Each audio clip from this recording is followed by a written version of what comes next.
वाल्मीकि धर्म समाज जिंदाबाद, भारतीय वाल्मीकि धर्म समाज जिंदाबाद, high court bench high court bench high court bench लेके रहेंगे, जो बोले सो निर्भय।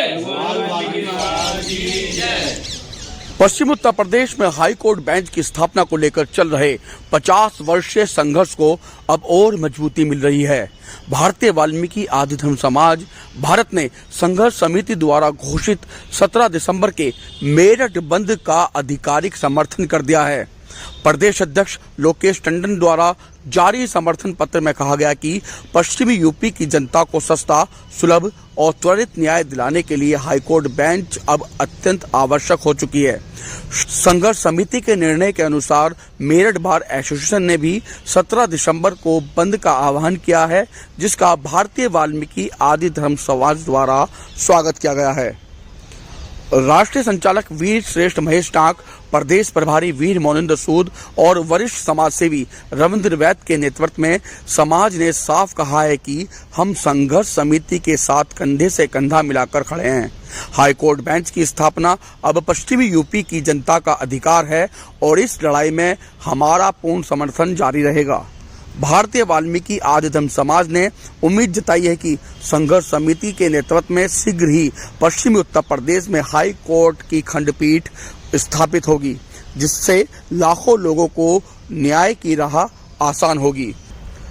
भारतीय वाल्मीकि आदि धर्म समाज ने अंत में यह भरोसा भी दिया है कि भविष्य में भी समिति द्वारा चलाए जा रहे हर आंदोलन में धर्म समाज पूर्ण सहयोग देगा।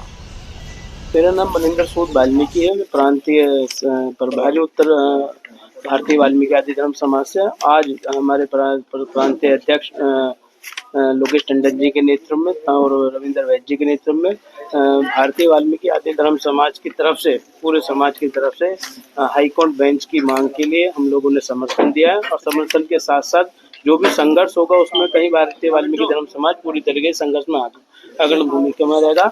ये हाई कोर्ट बेंच अगर उत्तर प्रदेश में मेरठ में आती है तो निश्चित रूप से कहीं ना कहीं नौजवानों का भी, और जो हालात हमारे मेरठ के हैं, मेरठ 1857 की धरा एक ऐसी धरा है जहाँ कहीं ना कहीं देश को आज़ादी कराने में उसका बड़ा लाभ हुआ। तो दुर्भाग्य की बात है, तमाम सरकारें रही मगर उसके बाद भी जो हमारी हाई कोर्ट की मांग थी वो आज भी कहीं ना कहीं सरकारें नहीं करना चाहती। उसके लिए अगर आंदोलन भी करेंगे तो निश्चित रूप से मैं आश्वासन करा देना चाहता हूँ माननीय अध्यक्ष जी को, चेयरमैन साहब को, पूर्ण रूप से वाल्मीकि समाज समर्थन में आपके लिए अग्रणी भूमिका में। धन्यवाद। जय हिंद। आज समर्थन दिया है आपने हाईकोर्ट बेंच की मांग को लेकर, क्या कहना है आपका? जी, ये इनकी मांग जो है करीब 40-45 साल तो मुझे भी हो गए लगते हैं। हर सैटरडे में हड़ताल भी रहती है और तमाम मेरठ के लिए, मेरठ जिले के लिए, पश्चिमी उत्तर प्रदेश के लिए बहुत सौहार्द की बात होगी अगर ये बेंच आ जाती है।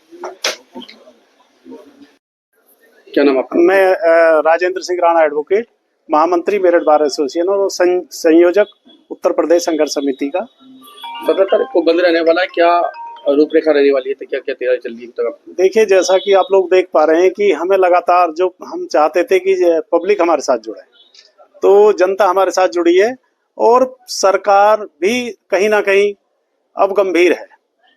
जैसा कि आप देख रहे होंगे लोग, ऐसा कभी नहीं हुआ है कि पश्चिमी उत्तर प्रदेश का प्रत्येक सांसद हमारी मांग को संसद में उठा रहा है। वो चंदन चौहान हो, रुचि वीरा जी हो, लक्ष्मीकांत वाजपेयी हो, राजकुमार सांगवान हो। मेरठ बार एसोसिएशन मेरठ का और चेयरमैन हूँ केंद्रीय संघर्ष समिति का। संजय जी, भारतीय वाल्मीकि आदि समाज ने आज आपको समर्थन दिया है 17 तारीख के बंद में, क्या कहेंगे? देखिए, समाज के हर वर्ग से समर्थन आ रहा है।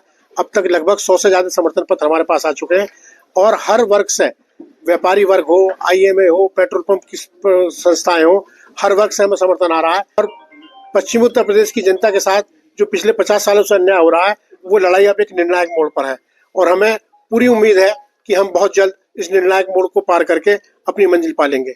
हमारे यहाँ सांसद जो है माननीय लक्ष्मीकांत वाजपेयी जी हो, माननीय अरुण गोविल जी हो, चंदन चौहान जी हो, माननीय रुचि वीरा जी हो, सभी लोगों ने संसद में इस क्वेश्चन को उठाया है और अपने अपने तरीके से पश्चिम के सांसद जो है वो लॉबिंग कर रहे हैं। मतलब 50 साल से लगभग ये मांग चली आ रही है, सरकारें बदली लेकिन मांग आपकी नहीं बदली, क्योंकि मांग मानी ही नहीं।